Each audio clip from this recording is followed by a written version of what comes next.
नमस्कार, मी Rajratna Jondhale. Top news मराठीमध्ये आपलं स्वागत. स्थानिक स्वराज्य संस्थांच्या निवडणुकांमध्ये नगर पंचायत आणि नगर परिषदांमध्ये जर पाहिलं तर 57 ठिकाणी 50% आरक्षणाची मर्यादा ओलांडल्या गेल्यानं या विरोधात सर्वोच्च न्यायालयामध्ये याचिका दाखल करण्यात आली होती. यावरती आज सुनावणी झाली आणि आजच्या सुनावणीमध्ये सुप्रीम कोर्टाने जे सांगितलेलं आहे ते अत्यंत महत्त्वाचं आहे. सुप्रीम कोर्टानं या निवडणुकांना स्थगिती देण्यासाठी स्पष्टपणे नकार दिलेला आहे. आज सर्वोच्च न्यायालयामध्ये नेमकं काय घडलंय हे जाणून घेण्यासाठी माझ्यासोबत माझा सहकारी संकेत देशपांडे आहे. संकेत, खूप मोठा दिलासा म्हणायचा, कारण सुप्रीम कोर्टाने या निवडणुकांना स्थगिती देण्यासाठी स्पष्ट शब्दामध्ये नकार दिलाय.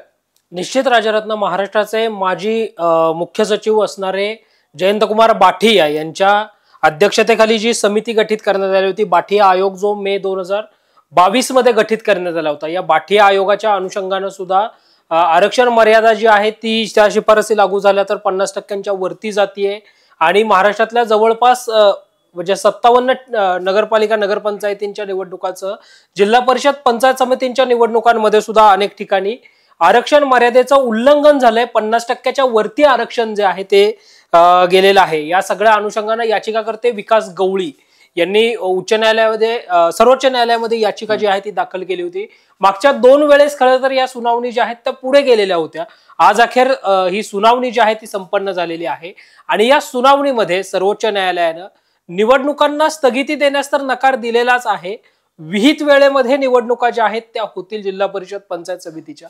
मात्र या निवडणुका घेत असताना कुठल्याही प्रकारे 50% आरक्षण मर्यादेचा भंग होता कामा नाहीये. 50%च्या आतमध्येच आरक्षण जे आहे ते देण्यात यावं. आरक्षण मर्यादेचं उल्लंघन कुठेही करू नका असं सांगितलेलं आहे. 21 जानेवारी रोजी पुढील सुनावणी जी आहे ती सर्वोच्च न्यायालयामध्ये पार पडणार आहे. या निर्णयामुळे मात्र राजरत्न, निवडणुका होण्याचा मार्ग जो आहे तो मोकळा झालेला आहे. मात्र या निवडणुका घेत असताना आरक्षण मर्यादेचा भंग न करण्याचं सुद्धा आज सर्वोच्च न्यायालयाने सांगितल्याचं पाहायला मिळतंय.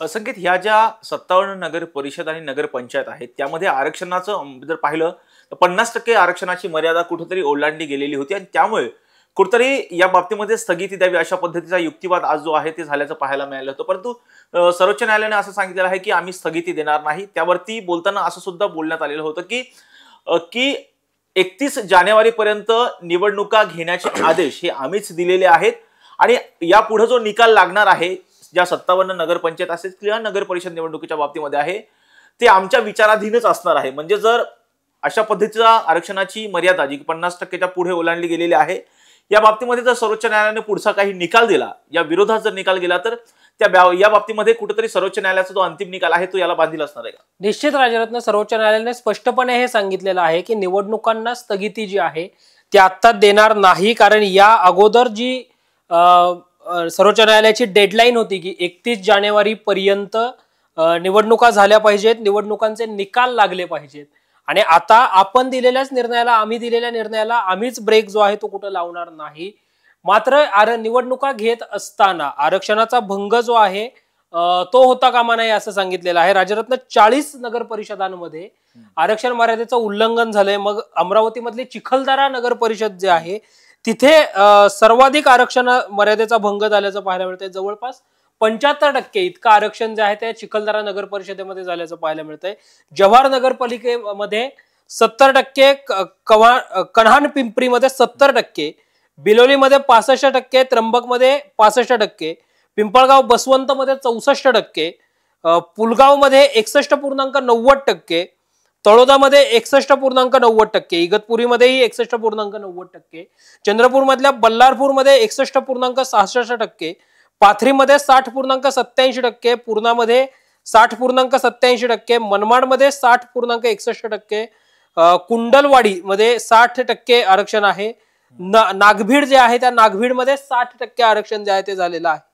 धर्माबाद मध्ये 59.09%, घुसूस मध्ये 59.09%, कामठीमध्ये जो राजरत्न चंद्रशेखर बावनकुळे यांचा मतदारसंघ आहे, राज्याचे महसूल मंत्री चंद्रशेखर बावनकुळेंचा मतदारसंघ असणाऱ्या कामठी नगर परिषदेमध्ये 58.82%, नवापूरमध्ये 56.52%, गडचिरोलीमध्ये 55.56%, उमरेडमध्ये 55.56%, नागपूर मधल्या वाडी नगर परिषदेमध्ये 55.56%, पुणे जिल्ह्यातल्या ओझर मध्ये 55.56%, भद्रावतीमध्ये 55.17%, नांदेडच्या उमारीमध्ये 55%, शेंदूर वाफा साकोलीमध्ये जो नाना पटोलेंच्या मतदारसंघामध्ये येतो, काँग्रेस चे माजी प्रदेशाध्यक्ष आणि माजी विधानसभा अध्यक्ष नाना पटोलेंच्या मतदारसंघामध्ये, साकोलीमधल्या शेंदूर वाफामध्ये 55%, चंद्रपूरमधल्या चिमूरमध्ये 55%, आरमोरीमध्ये 55%, नागपूरमधल्या खापा नगर परिषदेमध्ये 55%, पिंपळनेरमध्ये 55%, आर्णी नगर परिषदेमध्ये 54.55%, पांढरकवडा नगर परिषदेमध्ये 54.55%, नागपूरमधल्या डिगडोहन मध्ये 54.17%, पुणे जिल्ह्यातल्या दौंड नगर परिषदेमध्ये 53.85%, राजुरामध्ये 52.38%, देसाईगंज मध्ये 52.38%, बुठीबोरीमध्ये 52.38%, ब्रह्मपुरी जो काँग्रेसचे विधिमंडळातले गटनेते आहेत आणि राज्याचे माजी मंत्री आणि माजी विरोधी पक्ष नेते सुद्धा राहिलेले आहेत, ज्यांच्या विधानसभा मतदारसंघाच्या अंडर येणाऱ्या ब्रह्मपुरी नगर परिषदेमध्ये 52.17%, शिर्डी नगर परिषदेमध्ये 52.17%, दर्यापूर नगर परिषदेमध्ये 52%, काटोल नगर परिषदेमध्ये 52%, यवतमाळमध्ये 52.72% आणि तेल्हारामध्ये 50%. अशा या नगर परिषदा आहेत ज्या नगर परिषदांमध्ये 50%च्या वरच्या आरक्षण मर्यादेचा भंग जो आहे तो झालेला आहे.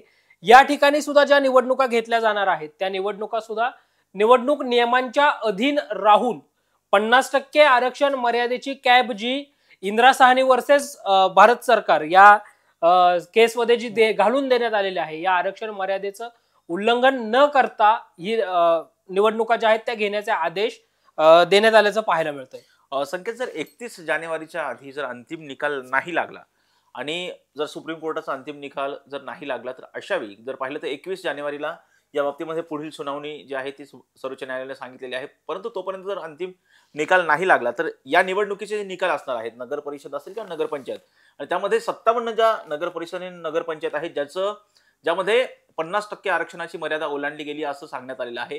या बाबतीमध्ये म्हणजे इथले जे उमेदवार आहेत त्यांचा जो एक प्रकारे टांगणीलाच आहे असं म्हणायचं. राजारत्न, या आजच्या निर्णयामुळं निवडणुकांना स्थगिती नाही, निवडणुका या 31 जानेवारीच्या आतमध्येच घेण्याचे आदेश जे आहेत ते सर्वोच्च न्यायालयाच्या जुन्या आदेशानुसार कायम राहणार आहेत. मात्र न्यायालयाने ज्या पद्धतीने सांगितलेलं आहे की जो काही निर्णय, संभाव्य निर्णय 21 जानेवारीच्या सुनावणीमध्ये होईल तो निर्णय मात्र या नगरपालिका नगरपंचायतींच्या सर्व निवडणुकांना लागू राहणार आहे. मग 247 नगरपालिका, 42 नगर परिषदा, 36 जिल्हा परिषदा, त्यानंतर पंचायत समिती, महानगरपालिका, या सगळ्या नगरपालिका नगर परिषदांना 21 जानेवारीच्या सुनावणीमध्ये होणारे सगळे निर्णय जे आहेत ते लागू राहणार आहेत. महत्वाचं या सगळ्यामधलं हेच आहे की आरक्षण मर्यादेचं उल्लंघन कुठंही करायचं नाही. आणि विशेष म्हणजे पुढची जी सुनावणी होणार आहे ती 3 न्यायाधीशांच्या खंडपीठापुढे होणार आहे. आजची जी सुनावणी होती ती देशाचे मुख्य न्यायमूर्ती सूर्यकांत यांच्या समोर जी आहे ती झाल्याचं पाहायला मिळालेलं होतं. त्यामुळं आधीच्या आदेशाप्रमाणे म्हणजे 31 जानेवारी 2026 पर्यंत निवडणुका घ्या, या आदेशाप्रमाणेच निवडणुका घेण्याचे आदेश जे आहेत ते सर्वोच्च न्यायालयाच्या या निर्णयामुळे कायम राहिल्याचं पाहायला मिळतंय. नक्कीच कुठेतरी हा खूप मोठा दिलासा म्हणायचा या निवडणुकीच्या माध्यमातून. खरं तर 21 जानेवारीच्या सुनावणीमध्ये नेमकं काय होतं, या बाबतीमध्ये सर्वोच्च न्यायालय अंतिम निकाल देतं की काय होतं हे सगळं पाहणं महत्वाचं असणार आहे. परंतु कुठेतरी स्थानिक स्वराज्य संस्थांच्या निवडणुकीला आता कुठेतरी पूर्णपणे हिरवा कंदीलच म्हणावा लागेल, कारण यावरती टांगती तलवार जी आहे ती कुठेतरी सुप्रीम कोर्टानेच हटवलेली आहे. या बाबतीमध्ये पुढे काय होतं याचे सगळे अपडेट आम्ही टॉप न्यूज मराठीच्या माध्यमातून आपल्यापर्यंत पोहोचवणारच आहोत. यासाठीच पाहत राहा टॉप न्यूज मराठी, आपला महाराष्ट्र आपली बातमी.